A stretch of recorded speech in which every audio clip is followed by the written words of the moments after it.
If you have been watching my videos for a while, then you know that I once cut Adobe's long hair because I felt like it was damaged from constant use of texturizers. So now I'm trying to grow her hair back, but this time really healthy, and I've been so invested into natural products that will not only help her hair grow faster, but also nourish and moisturize the hair in the process. So in this video, I'll be showing you guys how I made this clove oil that have been working wonders on Adobe's hair. So if that sounds like something you are interested in, then keep on watching, and with no further ado, let us dive right in.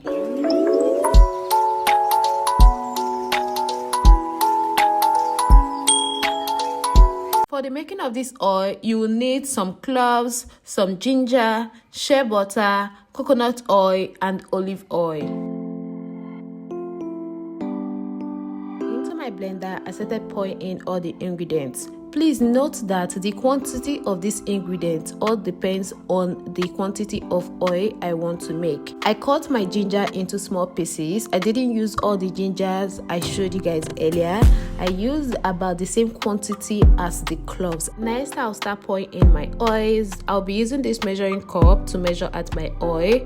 Though I should have just used 1/4 cup measurement to measure out my oil instead of pouring in 2 of these, because 2 of these makes 1/4 cup measurement. So if you have 1/4 measurement, do that, use that. I didn't think about that as at the time I was making this oil.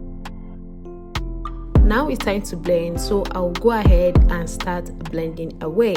Actually, the reason I didn't add the shea butter before blending is because it wasn't dissolved. Okay, assuming I dissolved it prior to the time I started blending, I would have added it in here and blend together. So take note, you might want to dissolve your shea butter and pour in same time as you are pouring in the rest of the oils, and yeah, you guys get what I mean. So after blending, I went ahead to start dissolving my shea butter, which I will later pour into the blender.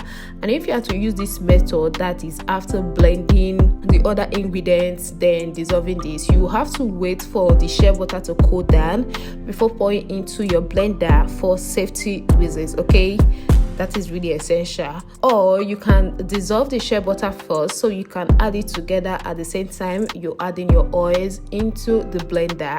Another method again is you can even leave the shea butter in your pan and then bring in the blended ingredients and pour into the pan. The reason I even poured the shea butter into my blender is to help every ingredient to come out, because you know it's kind of a thick consistency and my blender is huge, so it would have been difficult to get every product out of the blender without loosening up the consistency. But in case you have a small blender, no need of pouring the shea butter into the blender.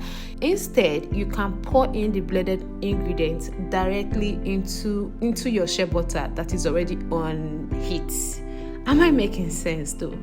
I hope I am. So after I poured in the blended ingredients into my pan, I'll start cooking on a low heat. So make sure you turn down your heat to the lowest so it don't end up burning the ingredients before it does its magic of infusing the benefit of the cloves and ginger into the oils. When you are doing this, please, you don't have to go too far. Stay close by and be stirring at intervals, okay? And before you know it, the color will start changing. It is gradually changing, as you can see, and in no time it will turn to golden brown or pure brown, whichever one, and that is a sign that it is ready. Although mine almost changed to black, that is my carelessness, but it's cool, it's okay, it didn't get burnt. Okay, so next thing, I'll take it off the heat, set it aside and allow it to cool down. And when it has finally cooled down, I'll go ahead to sieve out the oil. I'll be using this scarf. In case you have the main materials used for sieving things out, please use it. I don't have, that is why I am using my scarf, and of course my net funnel, if that's the right word. I will sieve it out, making sure that no chaff or no piece of any object enters into the oil.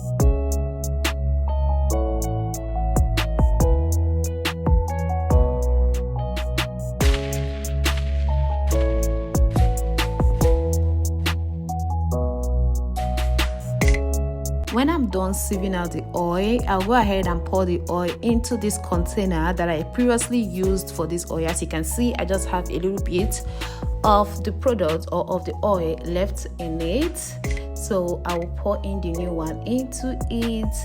As you guys can see, this is the oil, kind of a bit brownish or whatever, and it is very cool. Like the aroma of this oil, I don't know, it's scented so nice.